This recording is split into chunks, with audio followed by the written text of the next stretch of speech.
on, Laird? How's it going? Good, bro. How you doing today? Good. Not too bad. It was a little bit of a mess getting here, but Yeah, finally came here. it's good. This is episode 1. Yes, it is. Episode 1. Finally, about time. Yeah. Only took 6 months. I mean, we had a lot of preparations, you know? Yeah. We had to get everything. We had to get all the equipment. Who would have thought, so much, how much things we really need. Yeah, we're rookies, so, we're learning on the fly here. Yeah, we pretty much are. It comes with it, you know? It's part of the experience. It's part of the fun. Being able to literally learn on the fly and try to figure things out as you go. Yeah, and for everybody that's waiting for us, good things come to those who wait. So yes, that is very true. Here we are, finally. I hope that this is it. This is the one that's gonna be out there for everyone I think to hear. so. I really do hope so, and I think that's the case. What was this, like the fourth? I think the fourth one that we recorded. I think we're pretty much experts right now. Experts that haven't published anything. Yeah. It's interesting. That's hilarious. Yeah. So, all right. So let's talk about why we're doing this, or what was our motive behind the podcast? If you want to kick us off here. Yeah. So it initially started when during quarantine and during the lockdowns, it was me, you, Frank. We would just go on FaceTime with each other and just talk about random stuff. Talk about pretty much anything, and that's kind of where we got the idea.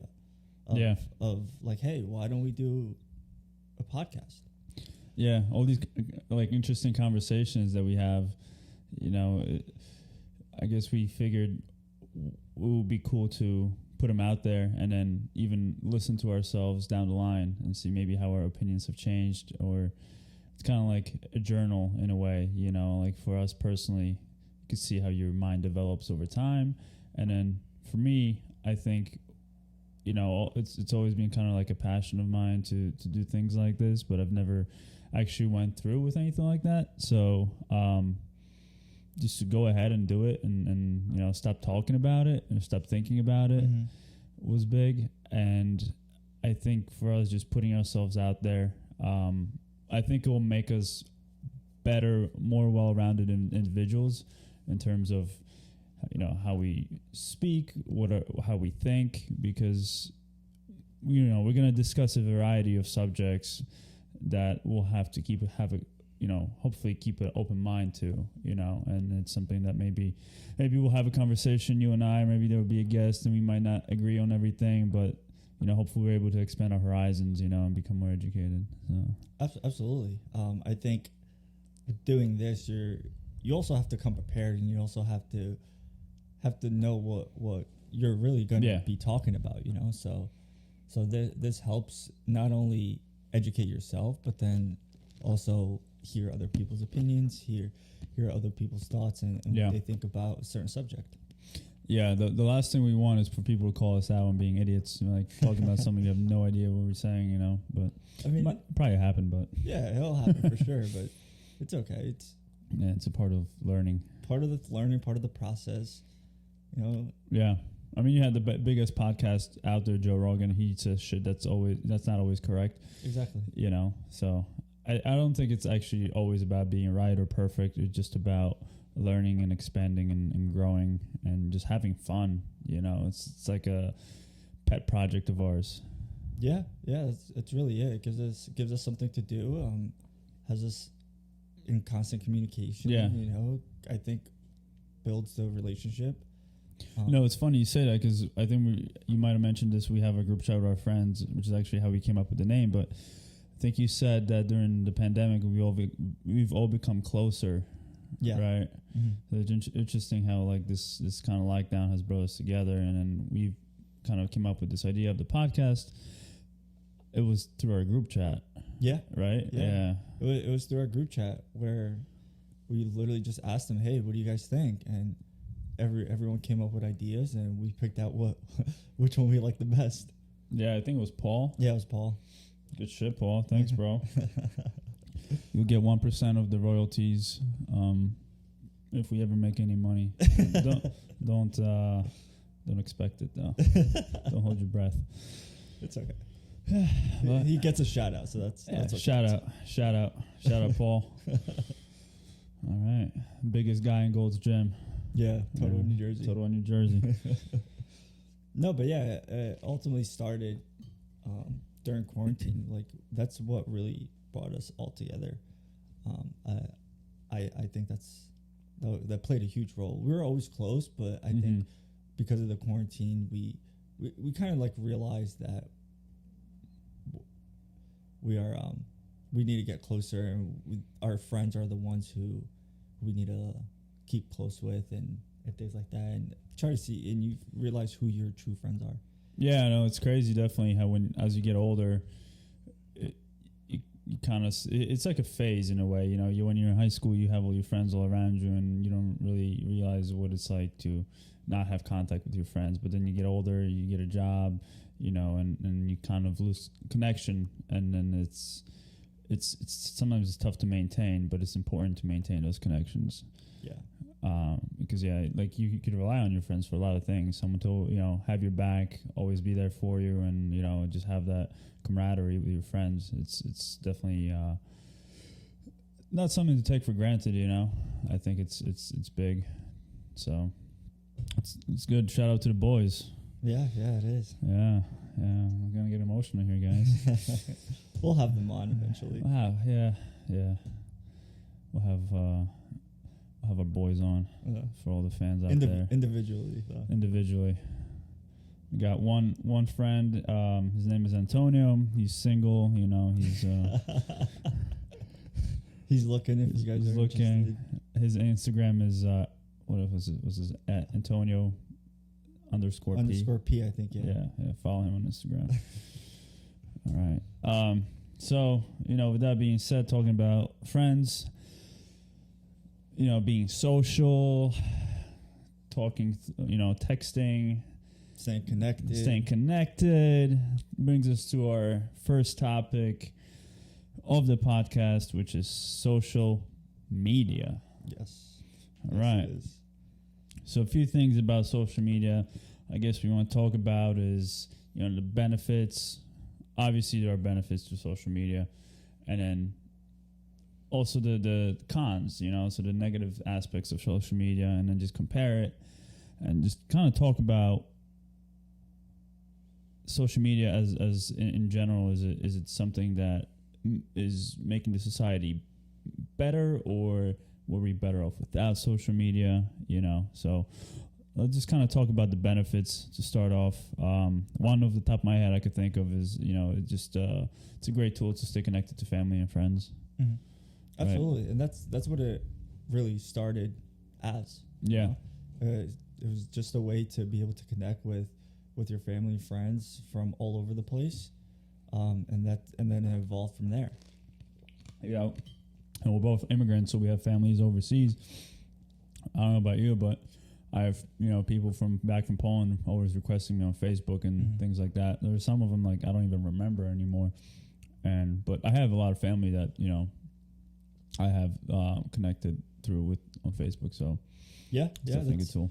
Instagram, Viber, all the different messenger stuff is the only way like I stay connected with my family, and that's, we're going back from when we used to use those like cards to call overseas, to connect overseas, to now literally instant. Yeah, remember those cards? Yeah, where you're able to like now send photos, videos, even like FaceTime and live with each other. And that's truly beneficial. That I also think has gotten me and my family and like my cousins much closer, a lot closer. Yeah. No, that's definitely true. If it wasn't for like social media and things like that. Yeah, dude, I remember those cards, and then it's like you're playing phone tag. Oh my God, nightmare. You have to let them know what time you're going to call them next. So I'll call you next Wednesday at 3:00. So make sure you're by the phone then. You would kind of schedule the phone calls so they would know when to be waiting by the phone. Yeah, it was bad. Today is a perfect example, right? So Donnie lost his phone, and he didn't lose it, but he forgot it in the Uber last night, and he had to go straight from my house to work. Now he doesn't know how to get to work from my house, so I literally had to look up the directions, and then I just hand wrote the directions for him, so he could get to his job. That's crazy. And I was like, okay, call me once you get to your job, so I know that you made it. Yeah. You know, and I was like, and then call me later so we could talk about how we're gonna get your phone back. Wow, that's crazy, man. And then we were like, wow, what did we do before? What did we do before this? I made a joke like while I was writing the direction. I was like, you want me to go to MapQuest and print the directions out for you? I don't even know if that existed. Does MapQuest even exist anymore? I think so. Shit. Or they probably got bought out. Probably got bought out by Google or something. Yeah. But yeah, I mean, these are all benefits to having your phone, to having social media, and technology in general, for sure. Yeah, and then another benefit I could think of off the top of my head is as much as we make fun of influencers and people that are kind of just come out of nowhere and become famous on social media, that is an aspect. It is a new profession in a sense. It's creating jobs. Yeah. It is. It's creating entrepreneurs. It's helping distribute wealth through middle class and helping people come up and create something for themselves. Because if you think about it, all these big corporations, clothing brands, fitness brands, now an individual could become a brand. Yeah. They don't have to rely on a sponsorship. They don't have to rely on being a part of a company. They could just go out there on their own and make money. Yeah. Whereas back in the day, it's like you had to be I'll give a bodybuilding example, right? You have to be an award-winning Mr. Olympia type of bodybuilder to get endorsed by a fitness brand that would then pay you money to put your likeness in a magazine to promote their their brand and their supplements. These days, if you just become followed, if you amass a following on social media, being a fitness personality, you could create your own brand, and it's a direct to consumer. You're not relying on anybody anymore, which is, in my opinion, is pretty sweet. It's creating a lot of opportunities for people. Yeah. They, rather than you trying to chase pretty much that brand and that sponsor, the sponsors are actually trying to chase you. Right. If you're like that good. Yeah. So yeah, it's helped out, especially like entrepreneurship and like self-starters and people that want to do something and start something for themselves.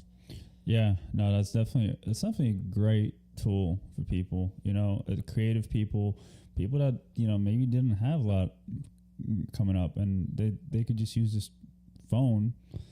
The startup cost isn't high, you get a phone, you get Instagram. If you have something interesting to say, if you have great ideas, you could put yourself out there, and then there's always a niche too. Everyone's on social media. So if let's say you're into something that maybe you wouldn't be able to easily promote like person to person, you could find your customers online because everyone's online. You know what I mean? So if you're into like comic books and not a lot of people in your where you live are into comic books, you could interact with people across the country that are into comic books and things like that. So yeah, staying connected. Stay connected, make a business, and then you capture an audience, a wider audience, way like 100x wider than anything you could without social media. Yeah. So yeah, a lot more people will be able to see your content, what you're putting out there, and you see people that have the same interests. Yeah. And also, I also think it opens your mind up into other things that you aren't necessarily exposed to, that will maybe say, hey, this is a good idea, or I actually like this certain thing. Let me get into it. Let me see how I like it. Let me try it. Let me look into it, things like that. So yeah, you could follow people and learn from them and see how they do certain things. And let's say you're in a profession and you're looking for guidance, you could find somebody through social media, through the internet. A lot of people offer courses and you could really learn through social media, you know? Yeah. So you can become more educated through it as a person. So. Absolutely. It's a great educational tool. Yeah. To literally have all the information you need in the palm of your hands. Yeah. Anything. Like in the split second, you just ask a question. Boom, answer. Google, boom, and then you get an answer. Yeah. It's a great way to follow people that, you know, you inspire to be like, people that you enjoy, you know, comedians, actors, athletes. You kind of get a glimpse into their life, which is pretty cool for a lot of people. It's not anything that we've seen before, you know. So you could, if you're a big fan of LeBron James, you go on social media, you kind of see how he lives. It's cool for people to see that, to be able to follow athletes and, you know, famous people, or just people in general, and realize that they're actually humans. Yeah, realize that they're humans. You know, it's a definitely as interesting as it adds a human aspect to people that, you know, to famous people. So it's definitely, I say social media has a lot of positives. But with that being said, there are also some negatives that come with social media. That's for sure. One of them on the top of my head, I mean, just we can't stay off of it, you know. We're just so addicted as a society. That's the worst one, I think. The fact that you are glued to your phone and the fact that you need it for everything that you do plays a huge role and plays a negative effect on it as well. You know, for example, more and more people are more comfortable with texting each other and almost virtual in a way, versus face to face and in person. Right. You know, that you have to build communication. You have to understand like what it actually takes for you to be able to talk to someone face to face versus just in a virtual world. Yeah, it takes away, like how it adds a human element to athletes or whatnot. It takes away the human element from interaction. Yeah. You know, and I think that's a big problem because we're becoming dependent on it. And even not so much our generation, older generation, which we are, but it's the younger people, you know, today's today's kids that are, you know, going to be growing up into adulthood. They just never have seen a world without social media. Like you and I, we've been there, you know, we've had that childhood where, you know, you still have to use a home phone to call a friend and get with them to hang out. But now it's like, why even bother, you know, for kids like, oh, why bother going out? Like I could just play games with my friend on the computer, you know, and then it's like, oh, I could just follow them on social media. I could just send them a message, and they have phones at like age 8. A kid has a cell phone these days, you know. Yeah, I mean, like, I know kids that all they do is on their tablets or their parents' phones or something like that, and they don't know what else is like. No, what's it like without it? You know, we might be the last generation, honestly, that knows what it's like to grow up without social media. But that's a possibility. Because there's a saying that I typically like to say a lot is like, the kids nowadays don't know why we do this hand motion to roll down your window. Because I don't think they've ever seen like the actual cranking the manual, right, like rolling down the window. They're just used to like a button, and the window goes up and down. Right. And they'll never understand why we use that. I know. Which is so crazy, true. which is part of it. You know what I mean? They'll never understand. It's similar to like the situation I was in this morning. Like, what are you gonna do? Yeah, what are you gonna do? It doesn't. You don't realize how dependent you are with it. For sure. I think we're all hooked. Yeah. You know, but and I think also with social media. Another thing that I think is a negative is just the fact that as much as it's bringing us together, I think it's also dividing us, you know, because people tend to follow things on social media that if they have a viewpoint, they tend to follow accounts that have share the same viewpoint. They don't want to see the other side of the story. They kind of just want to go with their narrative, and they want to see it. They use social media as a tool to how to see the world, and if they see the world one way, they will use the social media to support their views. You know, they don't want to go out of their comfort zone and see the other side. So I think that's a problem. I think it's dividing people in how we think and how we act, and you're even seeing it, throughout this year, how divided the country is, and it doesn't have to be that way. But I think that social media is partially responsible for this division. Oh, absolutely. If you with like what social media is doing and what's happening this year, it's literally if you're on one side, you don't see the other side's point of view. Same thing with vice versa. Right. You're not especially with all the algorithms and everything like that that come into play as well. You'll never see it unless you physically actually want to and search it yourself. But it'll never pop up in your posts. It'll never pop up in your search engines. It'll never pop up in things like that. Yeah. Unless you actually are curious and want to look at another person's perspective or another way. Right. And I think I know that there are people whose job it is to get us hooked on the phones, on social media, stay on them so they could track us and see what we like to look at, see where we go, what pages, what we access. And they do their best to keep you occupied and keep you interested. So they'll suggest, let's say you're on YouTube, they'll suggest videos based on what you like. Mm-hmm. Next thing you know, you watch one video on YouTube. Next thing you know, it's 3 hours later. You just wasted 3 hours because YouTube keeps recommending things that you find interesting. I started doing that earlier today. This morning, I was laying in the couch and just started to watch a YouTube video. It's actually about like the new iPhone, the iPhone 12 that just came out. And then I started watching another one. I was like, oh, let me take a look at this one because this one's another review from someone else. Clicked on that one, and then all of a sudden I just wasted 30 minutes watching YouTube videos about an iPhone 12. Yeah, that I'm most likely not even getting. Right. So it's like I just wasted 30 minutes. You just wasted 30 minutes that you could have done something else, done something productive. More productive, yeah. Even on your phone. You could have learned something more that you could have found valuable. I think that's.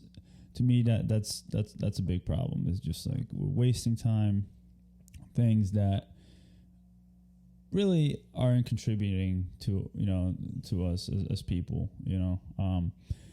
And it's how do you draw that line? How do you draw that balance?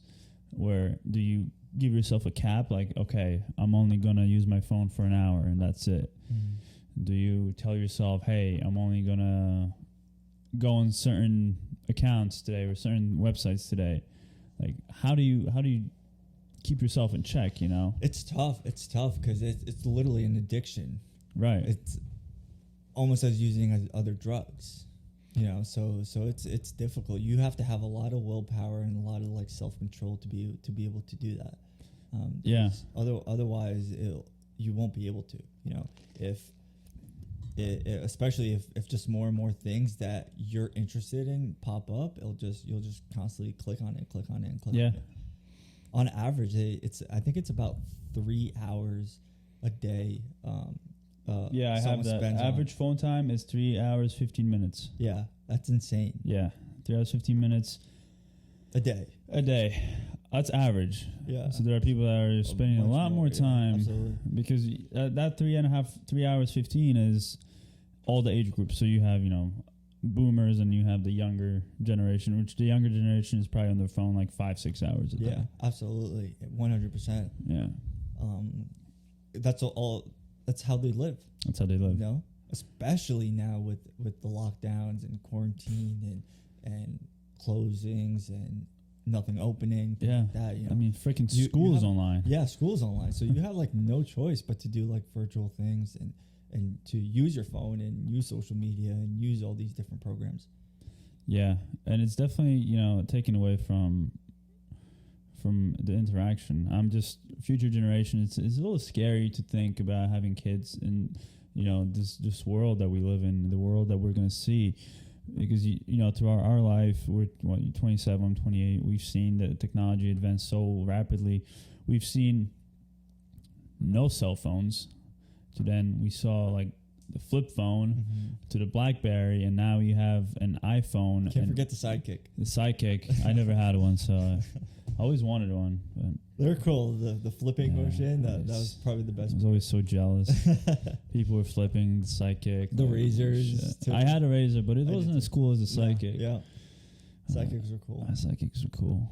They had like that hidden like snowboard game that I loved playing. Is nice. One of like the only games that they had at the time.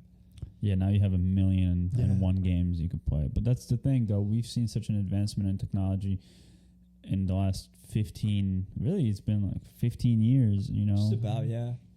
Well, when we were in elementary school, 2000s. Early 2000s. Yeah, 15, 20 years. So what's going to happen in the next 15, 20 years? You know, what are we going to have? That's insane, yeah. So personally, I don't think it's going to evolve as much as it did within our like these first 15 years. It's going to get better, I think, for sure, but I don't think it's going to have that same pace anymore. I think it's going to like stagnate in a way, flat line.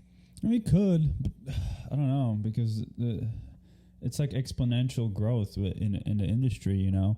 Once they hit a breakthrough in technology, they're just able to capture that and then go into the next thing and the next thing and the next thing. And then now you have AI and you have self-learning machines. So all those things, I think, are just going to keep evolving at an even quicker pace, in my opinion. But, I mean, I hope you're right, because I don't really want to see the world technology overtake us completely. You know, I hope it slows down. But I think there are so many people out there that just are devoted to improvement in technology, and there are so many people that are going into that field, because that's been a hot field and it's going to continue to be a hot field for people to study. And a lot of brilliant minds, you have the Elon Musks of the world in tech. So I don't see it slowing down personally, but I mean, I hope that it does. So the technology, I think the technology is not going to slow down. It's always going to grow and always going to evolve. I think at the speed, at the rate of speed, like how fast things are changing, I think that's what's going to slow down. Okay.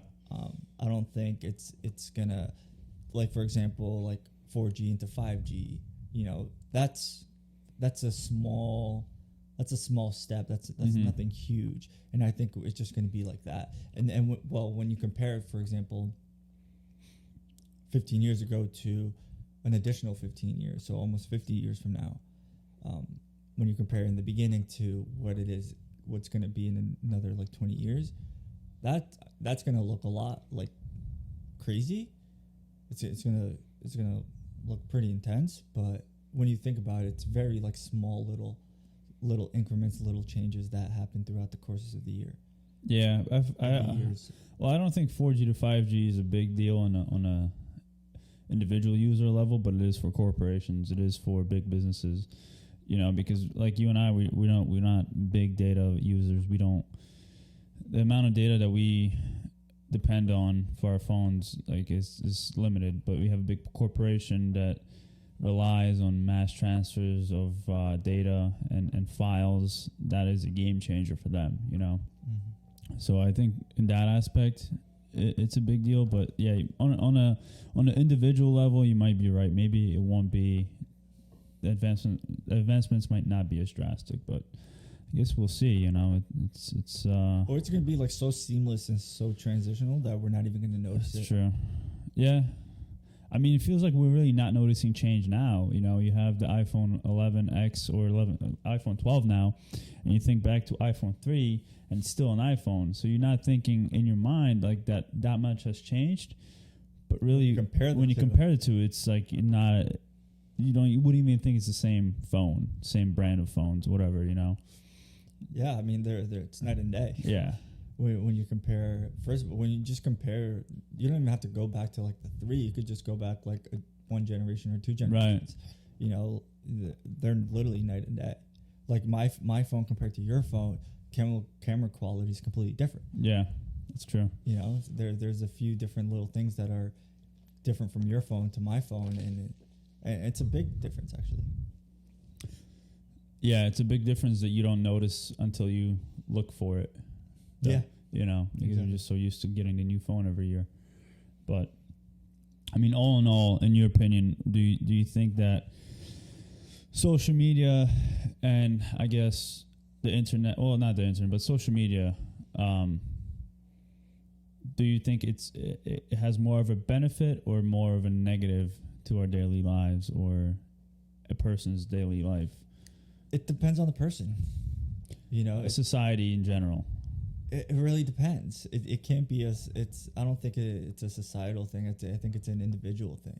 Because but it is. Someone might have self-control and they only use it, like, let's say, for an hour. Another person doesn't have self-control, so they use it for 5 hours. Though that plays two different effects and two different roles on each person.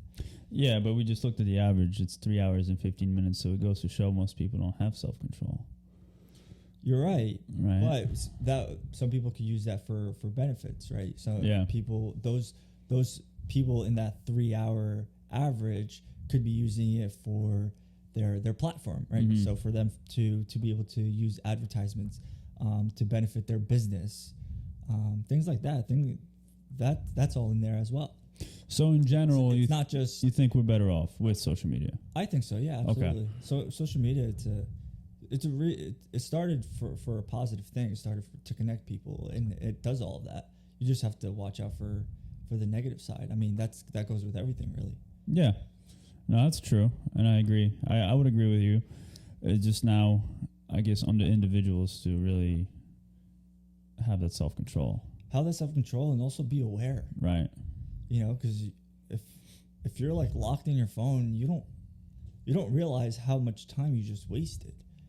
It becomes a normal thing for you. Yeah, and all those people, all of you out there are complaining that you don't have time to go to the gym, you don't have time to read a book. Look at your fucking screen time and then come to me and tell me that you can't go and have an hour workout. Yeah, you can't go for a walk for 30 minutes. You were probably on your phone for 4 hours today, and you're sitting at home on fucking YouTube, on Instagram, on Facebook, and then you're bitching that you don't have time to go to the gym. Yeah, I mean, phones also give you that limitation, right? You could set those limitations for yourself to have like that screen time where it'll warn you, be like, hey, like you're a little bit over. Yeah, yeah. Now there are apps, but there are apps, right? So yeah, I could get the app, but then I could be like, fuck this app. This is pissing me off. It's telling me I'm on my phone for too long. I'm just gonna delete it. Yeah. That's where the self-control. It's like self-control is number one. But so I want to throw a challenge at you before we wrap up this podcast. So for the next 30 days, starting tomorrow, November 1st, whoever has the lowest screen time after 30 day, let's do $100 bet. Okay. Average screen time over a 30-day period of time. And you can't I guess you could, but let's not delete our social media. So keep your social media, keep everything you have, but just let's see who could have better self-control, who could spend less time on their phones. Okay. All right, shit on. Yeah, we can do it. Absolutely. Let's do it. $100. Heard it here first. All right. Yeah. We'll see what happens. It's a good experience. It's a good test. It's a good challenge, and who knows? Maybe we'll be like, oh shit, we spent a lot of time. Yeah. What could we do different? So. All right. Cool.